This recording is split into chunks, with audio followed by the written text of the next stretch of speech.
Hello, hello, hello, hello. Magandang hapon po sa inyong lahat. Ito po ang inyong favorite na tagalista ng Noisy, si Sas Rogando Sasot. Nag-uulat na naman mula sa blackboard na may listahan ng Noisy. Anyway, share na muna ito mga ka-moisture para naman makita na ito ng inyong mga kanina pa naghihintay, kahapon pa naghihintay na ako ay mag-live. Ito na ako.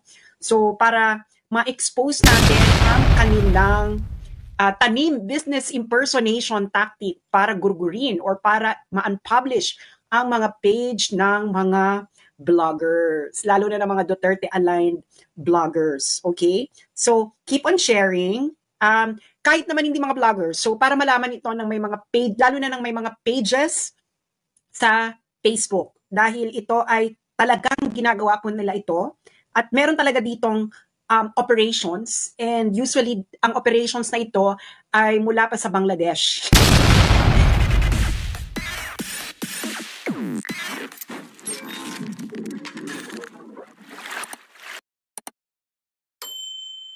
Okay, i-expose natin ito, pero para sa kaalaman ng lahat, paki-share ito para marami pong ma-warningan, no? At para malaman na rin nila kung ano ang kanilang gagawin dahil sunod-sunod ang mga biktima ng tanim business impersonation reporting. Ayan. Para malaman ninyo kung anong gagawin sa buhay-buhay, kaya paki-share muna ito, paki-share sa inyong mga chat group, paki-share po sa inyong mga Facebook group at kung anik-anik pa. Ito ay para ma-secure, lalo na yung may mga blog, may mga pages, okay? Ang pinapanood nyo po ngayon, dito kayo nanonood kayo sa akin, ito po yung personal FB ko, ibig sabihin yung personal Facebook account. Magkaiba po yung page sa personal Facebook account. Ang Facebook personal account po, ito ang ginagamit natin nung tayo magbukas ng account, okay? So, actually, ilang beses nang nire-report itong account ko since 2015. Ayun, parating identity check. Kaya nga itong Facebook, Diyos mio, Santissima Trinidad, ilan na ang identity check ng ginawa nito sa akin. No? Kaya nga, nung minsan, I don't know if you can remember, January 2024, nawala yung page ko. Yun yung unang beses na na-unpublish yung isa kong page. Tapos, they were attempting to unpublish my Facebook account. Kasi syempre, ang gusto mong gawin, kung ikaw may ganyang co-operations, ang gusto mo ay i-unpublish yung Facebook account mismo. Ano ito, gusto nila itong i-unpublish kasi hindi sila magwagi. Huwag po kayo magpapadala ng stars kasi hindi po yan sa akin nire-remit ng Meta. Okay? So, again, huwag po kayo magpapadala ng stars. So, ngayon, ang latest na biktima ng tanim business impersonation ay si Joey, yung page ni Joey. So, ang nag-ulat nito para sa kaalaman ng lahat ay si EB Jugalbot. Okay, I'm gonna show you.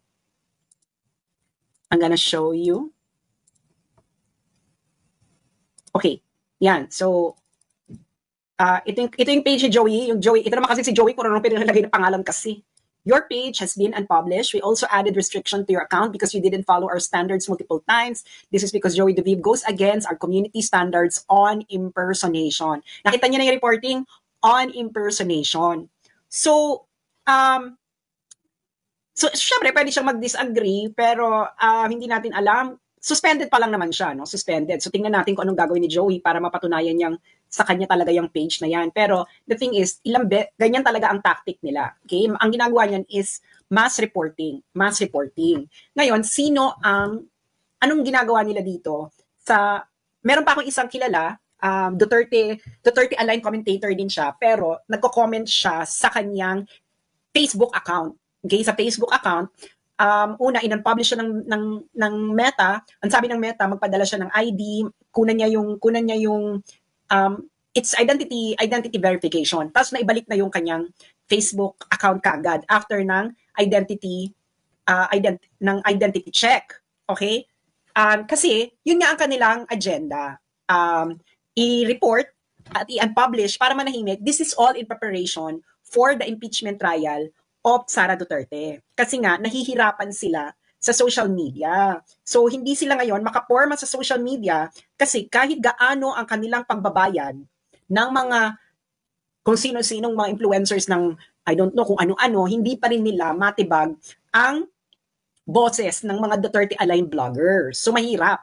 So, baka maubusan na sila ng pera Mahal kasi eh. Mahal ang kailangan nilang gugulin para to match the reach and the engagement ng mga Duterte aligned bloggers. So for example, I'm gonna give you my current views. Okay, 90 days. So for the first for 90 days from January 5 to April 4, ang aking views po, ang ibig sabihin po ng views, the number of times kung ilang beses na ang aking content ay na-display sa news feeds ng mga FB users, the number of times, or na-play yung content ko for at least 3 seconds or 1 minute. Okay? Alam nyo kailan na? Okay? Ilan na? It's now at 473,136,873. So ilang kembot na lang, mag-half billion na tong aking Facebook account. Siyempre, ang gusto mo engagement. Ang ibig sabihin ng engagement, ito yung the number of times na shinare, nag-click, nag-comment, nagbigay ng reaction, yung mga nagbasa. Okay? Ito talaga yung actual na active engagement. Ito talaga yung merong action na ginawa yung nag-view. Okay? So, for 90 days, ang aking engagement na ay 70,034,812. So, for within 90 days. So, and this is all organic kasi wala naman po akong perang magpa-boost. Mahal po ang magpa-boost, lalo ng ganyang kalaki.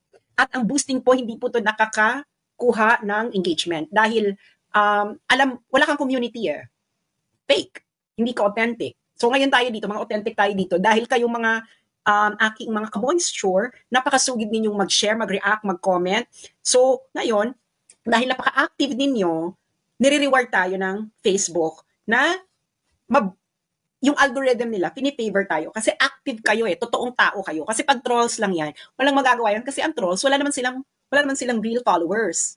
Nagigets ninyo? Kaya tayo, very organic, no? Walang halong chemical. Kaya, yun ang labanan. Okay? Hindi nila mapantayan. At alam ko na yan, na ganyan ang kanilang gagawin kasi may mga kamiting yung mga ating mga sabihin na natin, ang mga buwaya sa Crocodile Farm ay nagkaroon ng meeting at merong present doon sa meeting habang sila ay nagsasabi na ang problema nila ay ang mga vloggers kung paano i-resolve. At actually ako, Saksi Maharlika, ang kanilang number one problem ng mga buwaya sa Crocodile Farm. Okay? So ngayon, hindi nga nila ma-down. Okay? Kaya kung ano nang ginagawa nila, di ba sinabi ko na sa inyo, yung tanim inciting to sedition na ginawa nila sa akin, saka kay Maharlika na entrapment. Pero, dahil nga idol ko ang ating mahal na presidente, kakatanim pa lang, buti na harvest ko na kagad. Nagigets ninyo.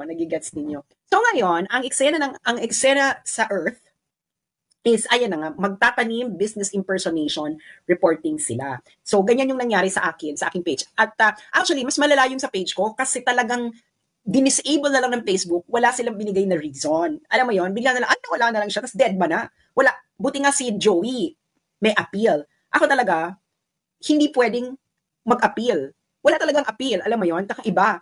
So ngayon, paano nila itong ginagawa? Okay. So, sinasabi ko nga sa inyo, ito ay ginagawa talaga to ng mga sa Bangladesh. Okay, meron diyang ang gagawin nila is gagawa sila ng maraming pages na katulad ng page mo.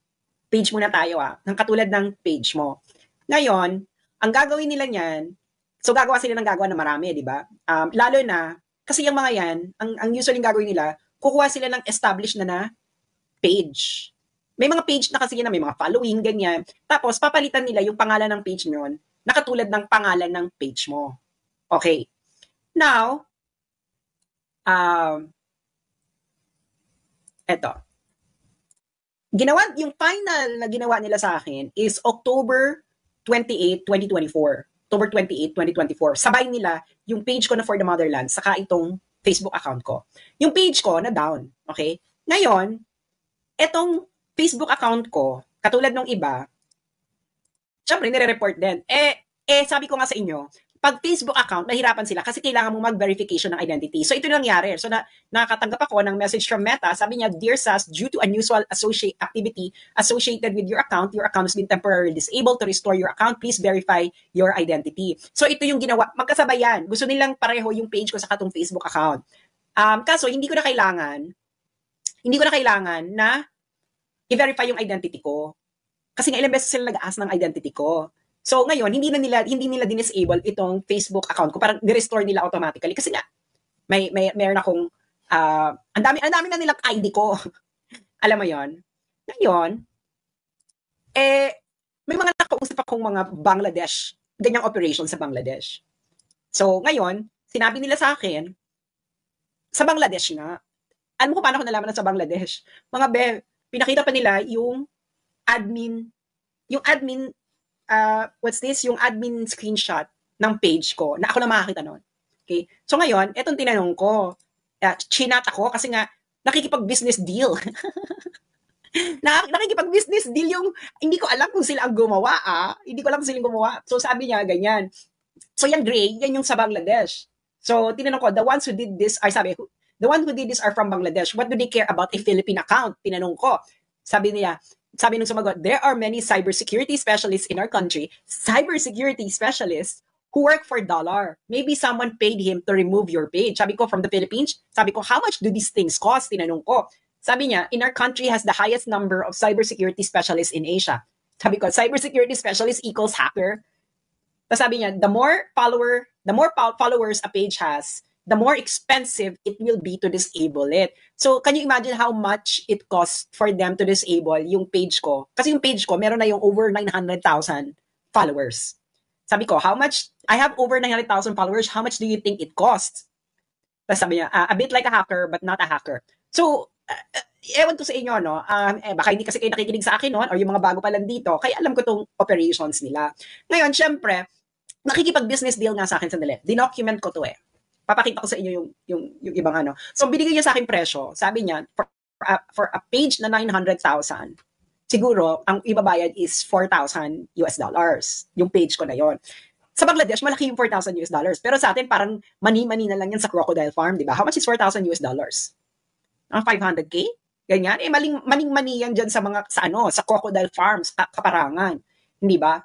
So, ngayon, hindi nga na nila mapatahimik. Kasi nga, di ba, sumemplang yung kanilang hearing tungkol sa mga vlogger. Siguro gusto nila takutin yung mga vlogger or yung mga tao hindi nabasahin yung vlogger dahil sa napaamin nila kuno na nagpapalaganap ng fake news or whatever. Ngayon, nagpadala naman sila ng subpoena via email.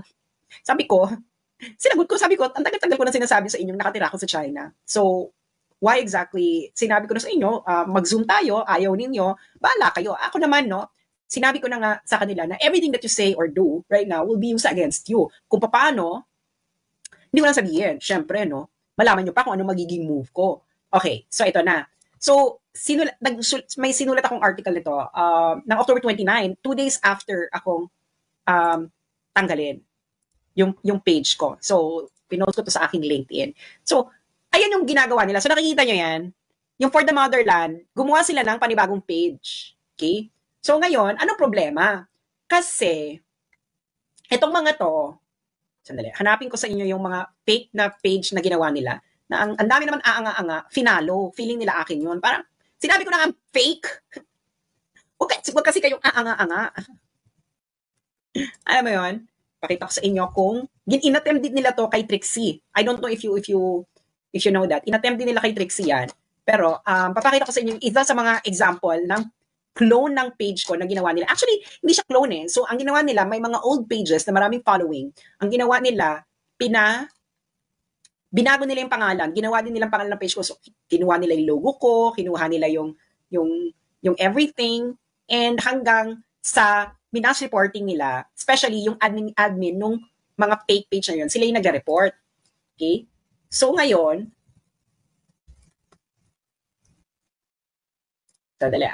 ipakita ko sa inyo yung example. Business impersonation.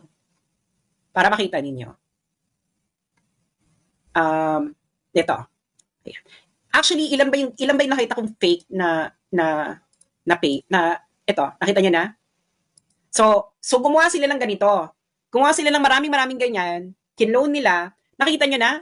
So ito, nakita niyo yung page. Yung page ay, yung ginamit nilang page, established na yan. So created January 11, 2023, tapos changed, tapos October 20, 2024. This was 7 days before akong na-unpublished for business impersonation. So marami na siyang ginagawa. So for the whole week, for 1 week, todo yan mga supporting. Tapos saan to ina-administer? Sa Bangladesh. Nagets yun na. Sa Bangladesh. Bangladesh talaga yan. Ngayon, problema na talaga yan ng FB, yung Bangladesh operations. Kasi in-address na nila yan before eh. Okay? In-address na nila yan, pero kunwari, na-solve na nila, pero hindi pa nila na-solve. Papakita ko sa inyo ha. So this is from Meta's page. Ito ay galing sa Cyber Threat Intelligence Manager of December 10, 2020. Sabi nila, taking action against hackers in Bangladesh and Vietnam.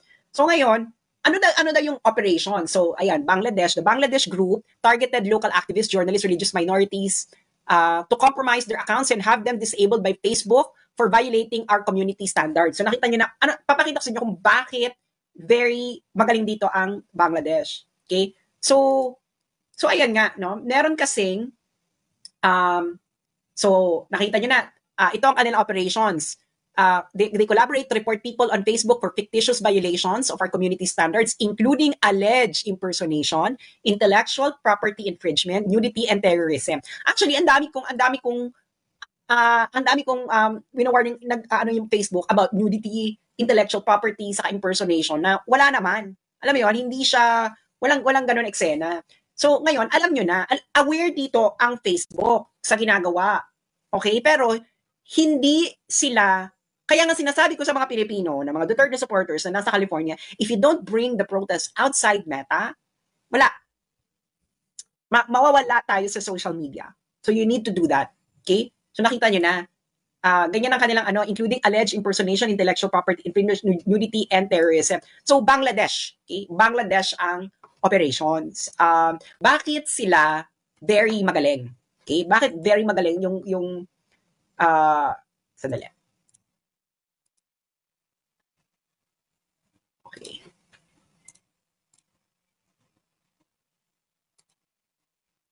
So pati yung mga old so ayun na nga, di ba? Bangladesh operations. Ngayon, bakit sila magaling yung Bangladesh?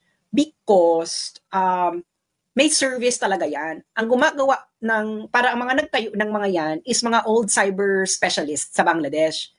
Meron pa sila niyang ginawang advertisement. Ang papakita ko sa inyo ha. Bangladesh. Ginawa ko itong content last year eh. Okay? Ngayon yung NBI, yan ang anin ninyo kasi nagta-target talaga yan. Pinababagsak yung mga Facebook pages and etc. So actually na-confirm ko na business impersonation yung reporting because someone who knows someone, ganun na lang, someone who knows someone who can access status of Facebook pages. And ako, in-screenshot sa akin yung status ng Facebook page ko noon at ano yung dahilan ng pag-report sa page ko, kaya na-unpublish. Kasi hindi ako sinabihan ng Meta kung bakit ako na-unpublish So to end up, ang nakalagay doon, pero hindi pwede i-publish yun kasi nga, someone who knows someone, ganon na lang. Okay? So, eto, so, meron na tong ginawa. So, ayan. So, eto, meron ditong news, ang Netra News, sabi, ganyan ang headline. Tapos, ang involved mismo, Director General Forces Intelligence, accused of hacking cybercrimes. Sabi niya, our boys and girls have Facebook boast the Bangladeshi Telecom and ICT Minister. So, cottage industry siya. So, sabi niya, Bangladesh Military Intelligence Agency, the Director General Forces Intelligence has established a sophisticated operation which secretly hacks the Facebook pages and profiles of opposition groups, political dissent, student activists, and journalists in apparent contravention of the country's cybersecurity law. So ayan na. Kita nyo na. So, naging cottage industry na siya sa Bangladesh. Kasi nga, maraming cybersecurity specialists sa Facebook, sa Bangladesh. Yun ang kanilang eksena. So, ang gagawin nila is talagang i-mass reporting ka ng isang linggo to depende sa budget, no? Kasi, according to dun sa mga Bangladesh yung nakausap ko, malamang ang ginastos sa page ko noon ay mga $4,000. Maliit yan para sa mga buwaya, pero sa mga Bangladeshi, it is actually a huge amount of money. Kasi kikitain mo lang ng one week, ganyan. So, nakita nyo na yung operations. Ngayon, paano ka ngayon makakaiwas gar-gar, di ba? Makakaiwas business impersonation? Well, kung page, mas vulnerable ang page. Okay? Mas vulnerable ang page unless na siguro i-register mo talaga yan as a business. Kumuha ka ng business registration, business check mark or whatever.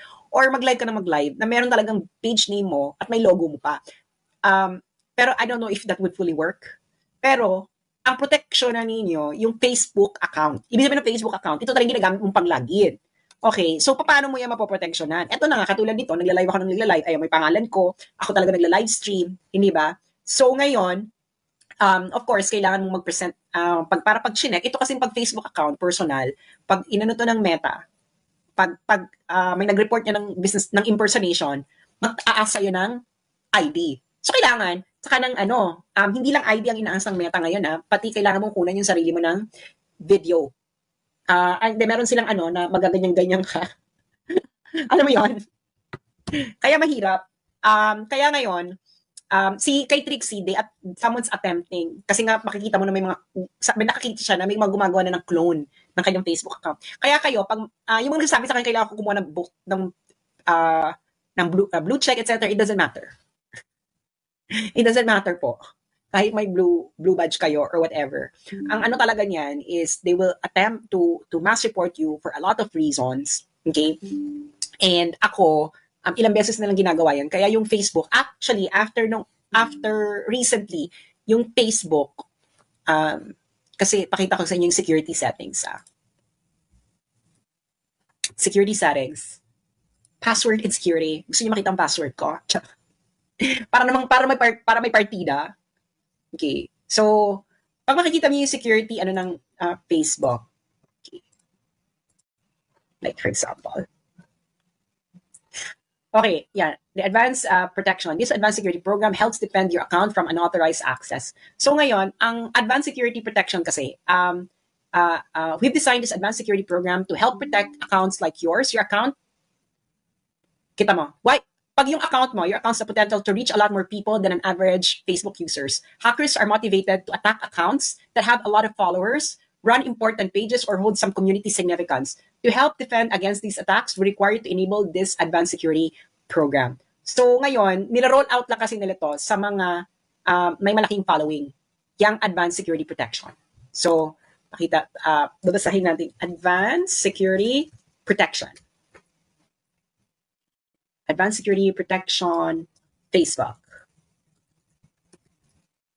Ngayon, kasi nakikita nila na ilang beses na akong sinasubject ng mga kung ano-anong walang kwentang reporting, kung anik-anik. So ngayon, na-qualify ako sa Advanced Security Protection. So makikita nyo dyan, May 2024 lang nila yung ginawa. So sabi nila, what is Advanced Protection? We know that certain people in the public eye can become a target for account compromise, attempts on account compromise, attempts on social media platforms, including Facebook's. Accounts that face increased risk may need additional protection. That's why we created Advanced Protection. Advanced Protection help these high target accounts adopt stronger security protection by simplifying security features like two-factor authentication. It also provides additional security protection for people's accounts and pages, including monitoring for potential hacking threats. So, anong ibig sabihin yan? So, sabi niya, we're currently rolling out advanced protection to more and more users around the world. People who are eligible for advanced protection will see prompts on Facebook to learn about the program and enroll. So, ngayon, iba pa to sa two-factor authentication. Iba pa to sa two-factor authentication. So, ibig sabihin yan, kung nire-report ka, makikita nila yung malicious attacks sa Facebook mo. Halimbawa, nire-report ka ng business impersonation, makikita nila yan. So, minomonitor. So, hindi ka basta-basta idadab. Kukunan ka ng identity check. So, that's advanced security protection. Hindi ba bago kanila i-down? Kasi yung pages, ibang pages, mahirap naman kasi magbigay ka ng identity. Paano mo papakita na identity mo? Ikaw yung pangalan dun sa Facebook page. Itong Facebook, kasi everyone can make a Facebook page. So, itong pag-account, mahirap kasi kukunan ka ng identity, gaganong-ganon ka pa sa, ganun yun, gaganong-ganon ka pa sa video, may papadalang link yung Meta, tapos gaganyan-ganyan ka pa sa video. Okay? Saan pinapadala sa akin ng Facebook yung ganong verification? Messenger. Hindi nila pinapadala, makikita ako ng notification sa Facebook Messenger mismo. Okay?